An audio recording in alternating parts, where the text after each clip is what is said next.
positive Q, and this charge is negative Q, okay, then let's say this is a positive charge. Then it's pushing, this one is pushing this way, and this one is pulling this way. So the net force is in this direction.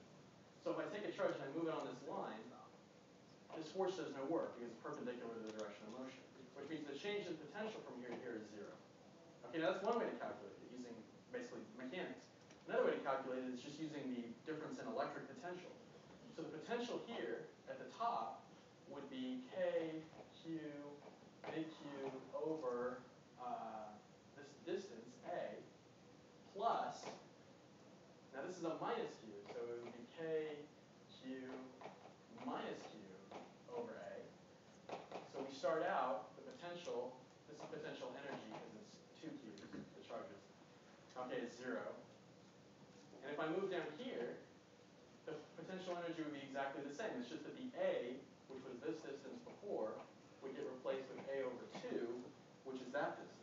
And this is actually a good example because it shows you, or it reminds you, that if you're equidistant from two equal point charges, the potential is always 0, and therefore the potential energy is always 0. Because it doesn't matter if I drew it this way, or I drew these two charges like this. If I take my other charge and I move it anywhere equidistant, the potential energy is still going to be 0. Right? So anywhere along this line that I go, potential energy is 0.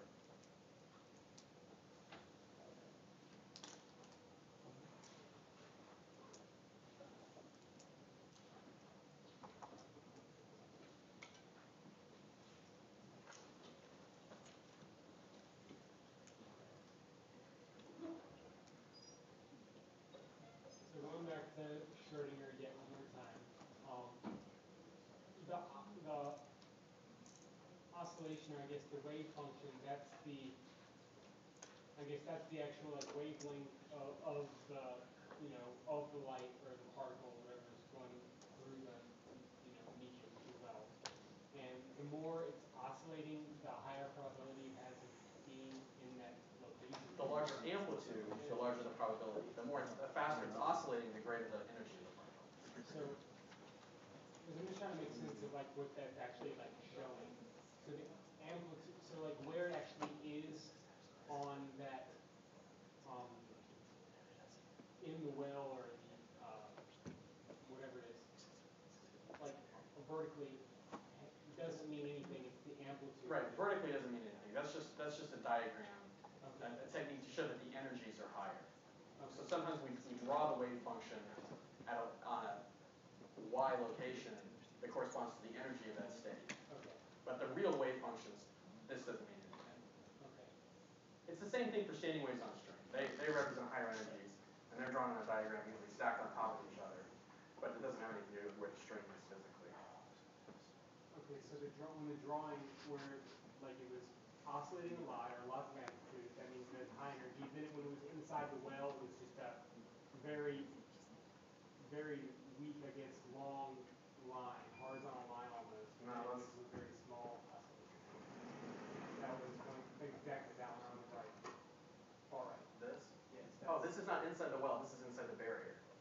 Right? The barrier, if the potential is 0 here, but it's higher here, so this is a barrier. Okay, so inside the barrier because there's like very little oscillation or amplitude. There's no oscillation. No It doesn't oscillate. When the energy of the particle is less than the potential energy, okay. it doesn't oscillate. It decays. That's the same over here too. Okay.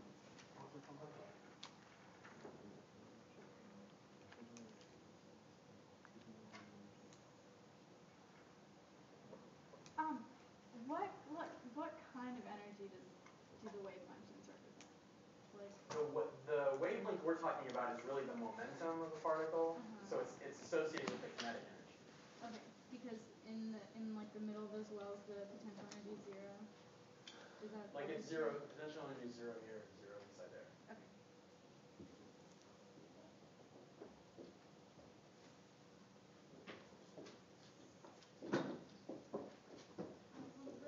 There's a concept question in the box.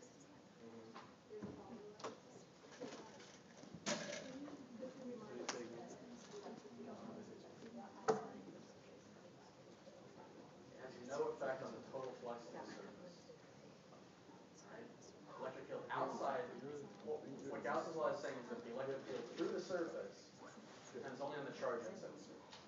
charges outside. They may produce an electric field that flows through the surface, but it has to flow back out through the surface too. So that doesn't give us any net flux.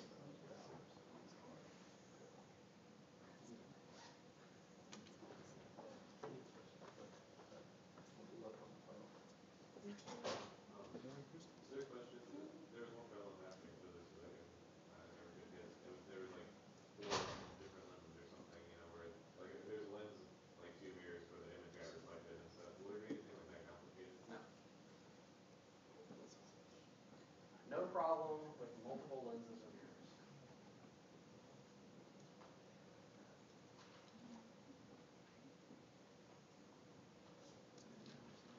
All right, well, I think we've reached our point of diminishing return. Good. Diminishing marginal utility.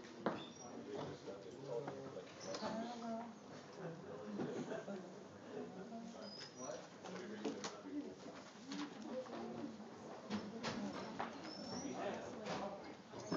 You saw it?